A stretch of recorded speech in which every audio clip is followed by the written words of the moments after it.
नमस्कार। आज हम सुनने जा रहे हैं अवधूत गीता। अगर वीडियो अच्छा लगता है तो लाइक करें और अपने विचार कमेंट में जरूर रखें तथा चैनल को सब्सक्राइब करें। तो हम सुनने जा रहे हैं अवधूत गीता। भगवान श्री दत्तात्रेय कृत अवधूत गीता एक प्राचीन स्वतंत्र ग्रंथ के रूप में प्राप्त है। 8 अध्यायों में विभक्त इस गीता में अवधूत श्री दत्तात्रेय जी ने मुमुक्ष जनों के कल्याणार्थ वेदांत मार्ग द्वारा गूढ़ ब्रह्म ज्ञान प्राप्ति का सुंदर विवेचन किया है।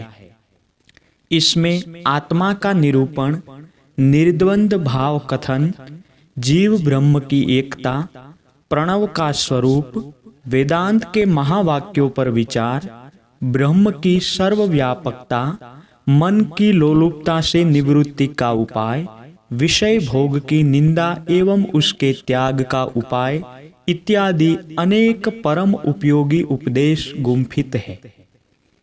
विरक्त मुमुक्ष जनों एवं प्रबुद्ध विचारकों के मध्य यह अवधूत गीता प्राचीन काल से लोकप्रिय बनी हुई है। इसी को यहाँ सानुवाद प्रस्तुत किया जा रहा है।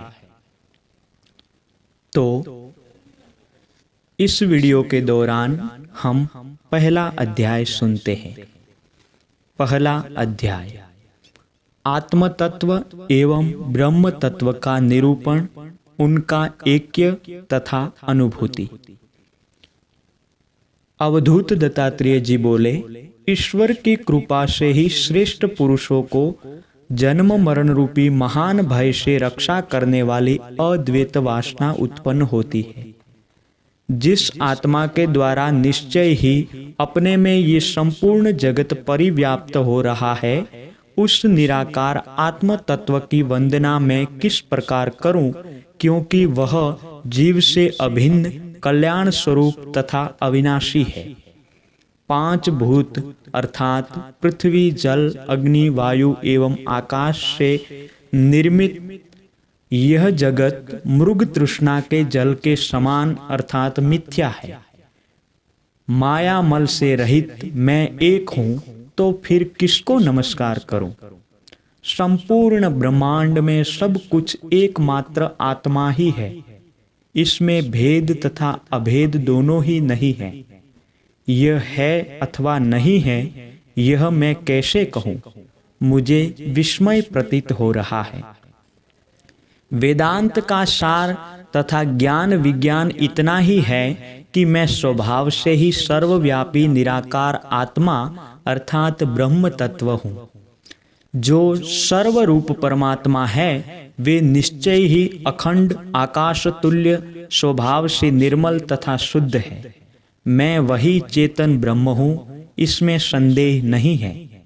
मैं निश्चय ही नाश रहित अनंत तथा शुद्ध विज्ञान स्वरूप हूँ।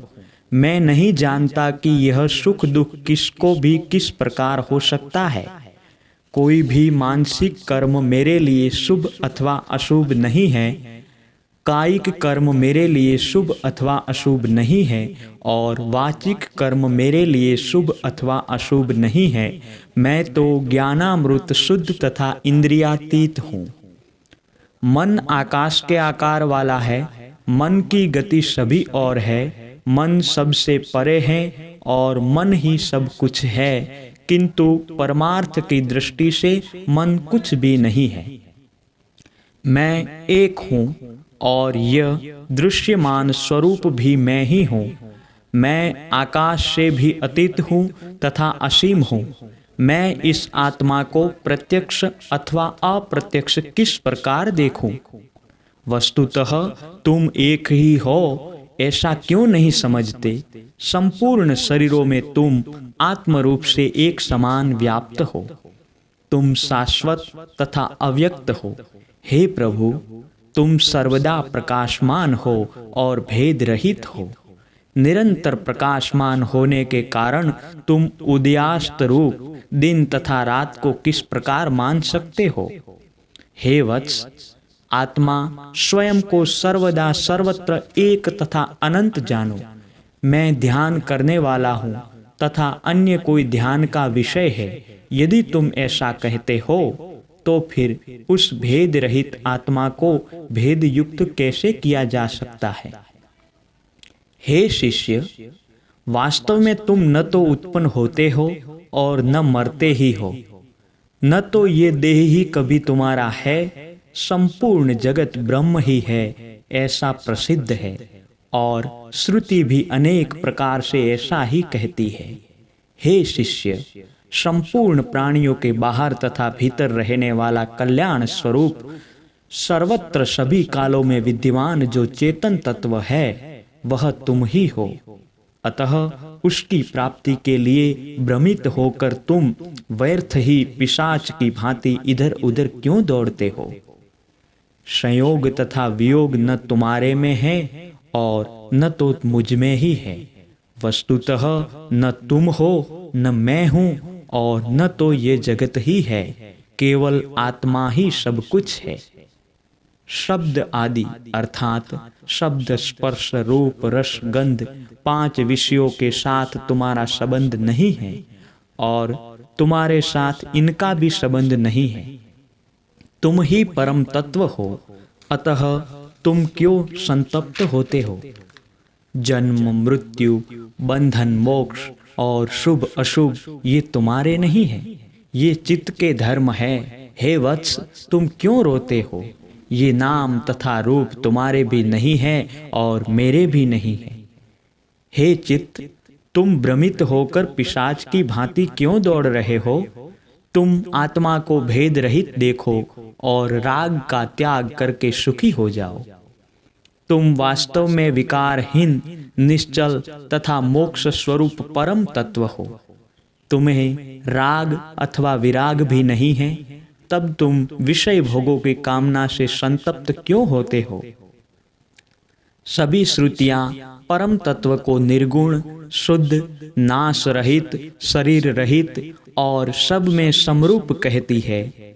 उसे ही तुम आत्मस्वरूप जानो, इसमें संदेह नहीं है।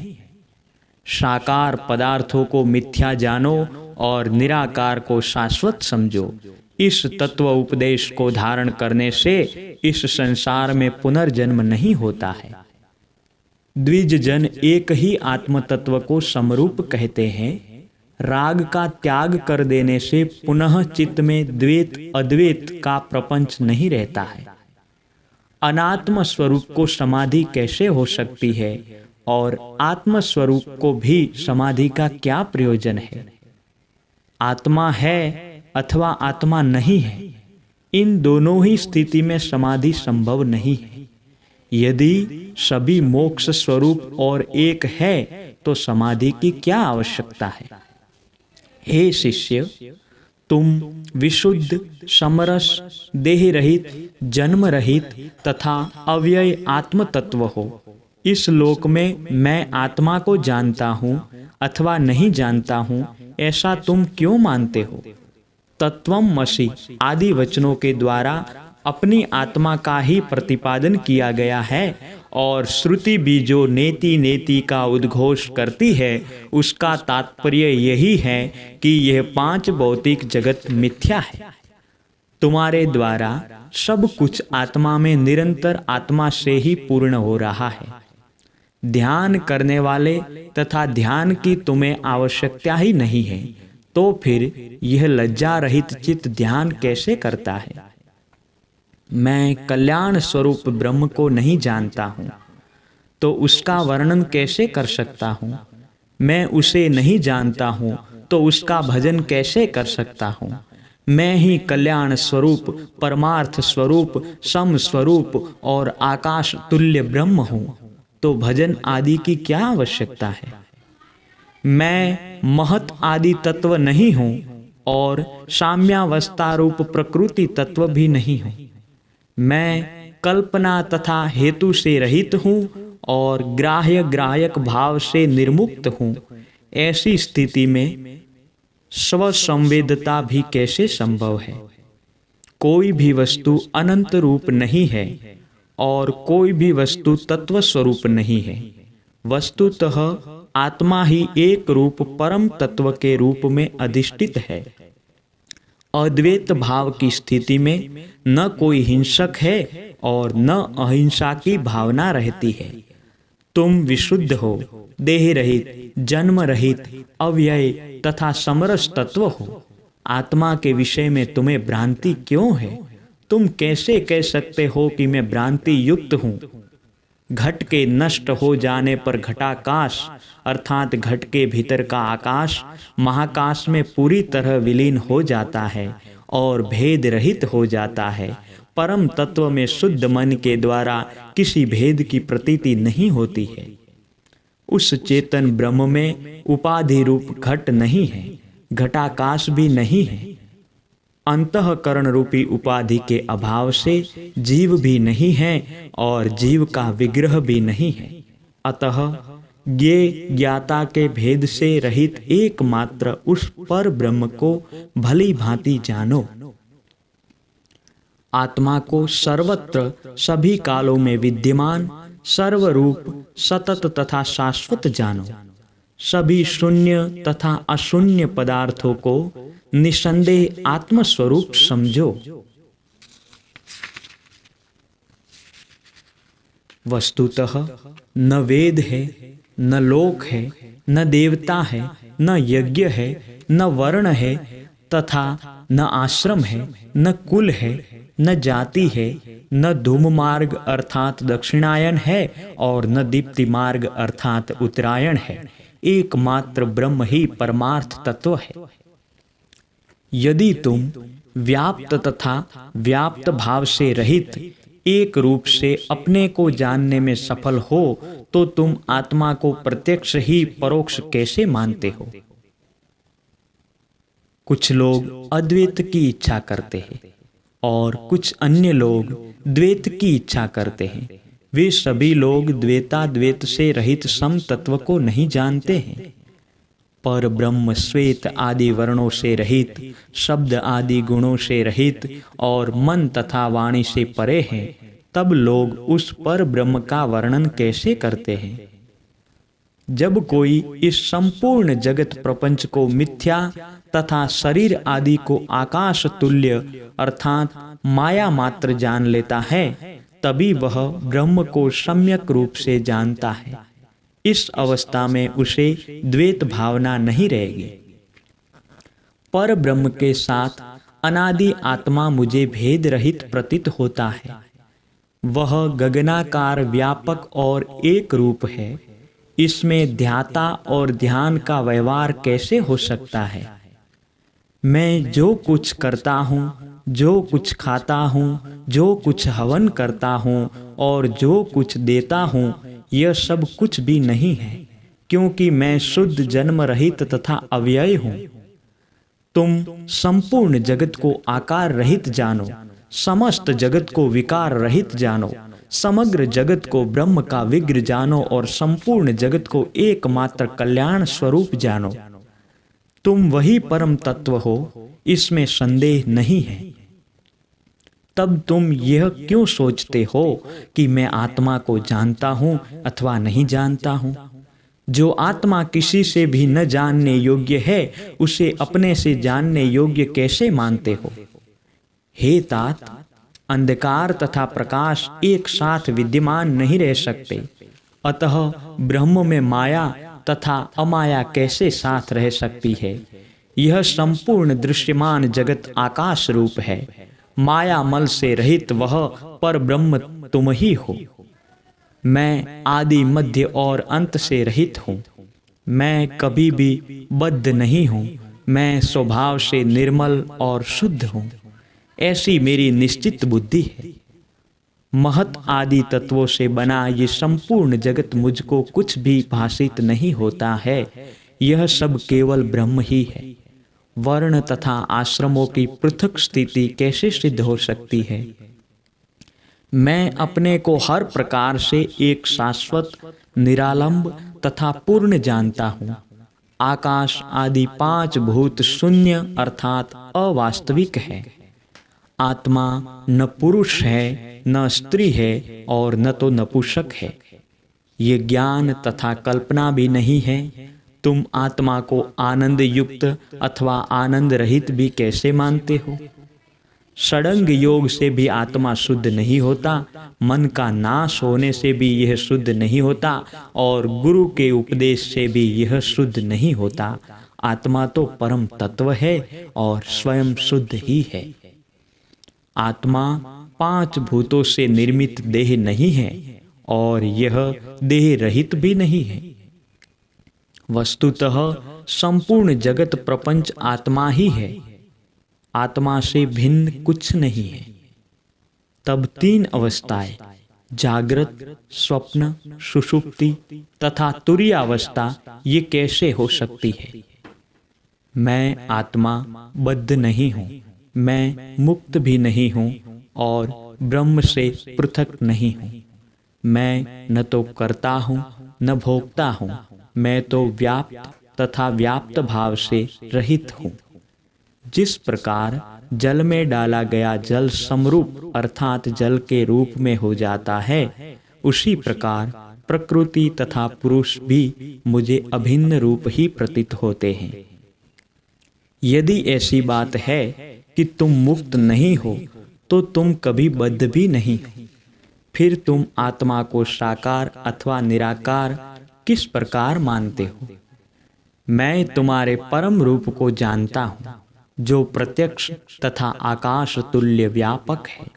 साथ ही तुम्हारे अपर रूप को भी जानता हूँ, जो मृग तृष्णा के जल के समान है। मेरे लिए न कोई गुरु है, न उपदेश है, न उपाधि है और न तो क्रिया ही है। तुम मुझे देह रहित तथा आकाश तुल्य व्यापक जानो। मैं स्वभाव से ही पूर्णतया शुद्ध हूँ। तुम विशुद्ध देह रहित हो, यह चित्त तुम्हारा नहीं है। तुम परम तत्व हो, अतः मैं आत्मा हूँ, परम तत्व हूँ, ऐसा कहने में तुम्हें लज्जा नहीं आती? हे चित्त, तुम रुदन क्यों करते हो? तुम आत्मा ही हो, तुम स्वयं आत्मस्वरूप हो जाओ। हे वत्स, तुम कला रहित अद्वैत रूपी परम अमृत का पान करो। आत्मा न ज्ञान रूप है, न अज्ञान रूप और न तो ज्ञान अज्ञान उभय रूप ही है। जिसे इस प्रकार का सर्वदा ज्ञान है, उसका यह ज्ञान मिटता नहीं। मैं ज्ञान नहीं हूँ, तर्क नहीं हूँ, समाधि योग रूप नहीं हूँ, देश काल नहीं हूँ और गुरु का उपदेश रूप भी नहीं हूँ। मैं स्वभाव से ही ज्ञान स्वरूप आकाश तुल्य सहज तथा शाश्वत परम तत्व हूँ। मैं न तो कभी उत्पन्न हुआ हूँ और न तो कभी मृत ही हुआ हूँ। मुझे शुभ अशुभ कोई भी कर्म व्याप्त नहीं करता। मैं विशुद्ध तथा निर्गुण ब्रह्म हूँ, तो फिर मेरा बंधन तथा मोक्ष कैसा? जब आत्मा सर्वव्यापी, प्रकाशमान, निश्चल, पूर्ण तथा निरंतर है, इसलिए मुझे अंतर की प्रतीति नहीं होती। वह आत्म तत्व बाहर या भीतर कैसे कहा जा सकता है? पर ब्रह्म में ही संपूर्ण जगत अखंडित तथा सतत रूप में स्फुरित हो रहा है। आश्चर्य है कि माया, महामोह और द्वैत अद्वैत की कल्पना, यह सब भी उसी में स्फुरित हो रहे हैं। स्थूल तथा सूक्ष्म जो भी संपूर्ण जगत दृश्यमान है, वह नहीं है, नहीं है, ऐसा श्रुति कहती है। भेद अभेद से रहित तथा कल्याण स्वरूप एकमात्र आत्म तत्व ही सर्वदा विद्यमान है। तुम्हारी न तो माता है, न कोई पिता है, न बंधु है, न पत्नी है, न पुत्र है, न मित्र है, न पक्षपाती है और विपक्षपाती भी नहीं है। तब तुम्हारे चित्त में ये संताप कैसा? हे तात, तुम्हारे सदा प्रकाशमान चेतन स्वरूप में उदय तथा अस्त होने वाले दिन तथा रात नहीं है। विद्वान लोग देह रहित अर्थात आत्म तत्व के शरीर तत्व की कल्पना क्यों करते हैं? आत्मा न तो विभक्त है और न अविभक्त। यह सुख दुख से भी युक्त नहीं है। यह न तो पूर्ण है और न अपूर्ण। इस द्वंद्व रहित शाश्वत आत्मा को जानो। मैं न तो कर्मों का कर्ता हूँ और न उसके फलों का भोग करने वाला हूँ। कर्म न तो मेरे पूर्व जन्म का है और न इसी जन्म का है। मेरा देह नहीं है और मैं देह से रहित भी नहीं हूँ। मैं ममता रहित अथवा ममता युक्त भी कैसे हो सकता हूँ। राग आदि दोष मेरे नहीं हैं और देह आदि के संबंधित दुख भी मेरे नहीं हैं। मुझको एक रूप विराट अथवा आकाश तुल्य आत्मा जानो।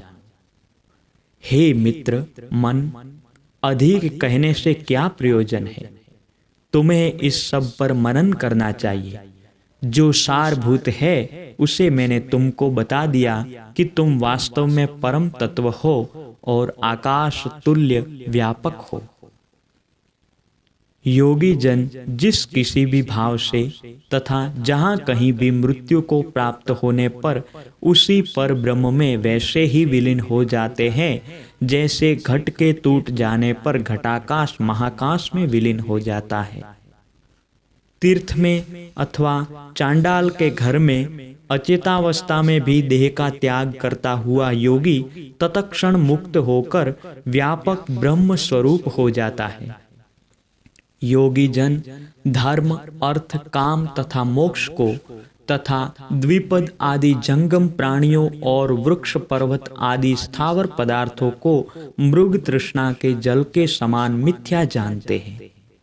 मैं भूत भविष्य तथा वर्तमान काल के कर्मों को न तो करता हूँ और न इनके फल का भोग ही करता हूँ। इस प्रकार की मेरी दृढ़ बुद्धि है। समता रूपी रस के द्वारा पवित्र हुआ अवधूत एकांत स्थान में सुखपूर्वक अकेला रहता है। अभिमान का त्याग करके वह अनावृत विचरण करता है और केवल अपने में ही सबका अनुभव करता है। जिस जीवन मुक्तता की दशा में जागृत स्वप्न सुषुप्ति और तुर्य ये अवस्थाएं नहीं रह जाती है, उस दशा में वह केवल अपने आत्मा में ब्रह्मानंद को प्राप्त होता है। जिस अवस्था में धर्म अधर्म का भाव नहीं रहता, उस अवस्था में बद्ध और मुक्त का भाव कैसे रह सकता है। आत्मरस में मग्न तथा ध्यान के द्वारा पवित्र हुआ जीवन मुक्त अवधूत कोई मंत्र नहीं प्राप्त करता है और न तो किसी छंद रूपी तंत्र को ही प्राप्त करता है। उस पर ब्रह्म को प्राप्त हुए अवधूत ने ही इस गीता का कथन किया है। संपूर्ण जगत शून्य रूप है और अशून्य रूप भी है। पर ब्रह्म में न तो सत्य विद्यमान है और न असत्य। अवधूत ने अपने अनुभव से तथा शास्त्र ज्ञान के अनुसार इसका वर्णन किया है। इति श्री दत्तात्रेय विरचितायां अवधूत गीताया आत्म संतित्युपदेशो नाम प्रथमो अध्यायः।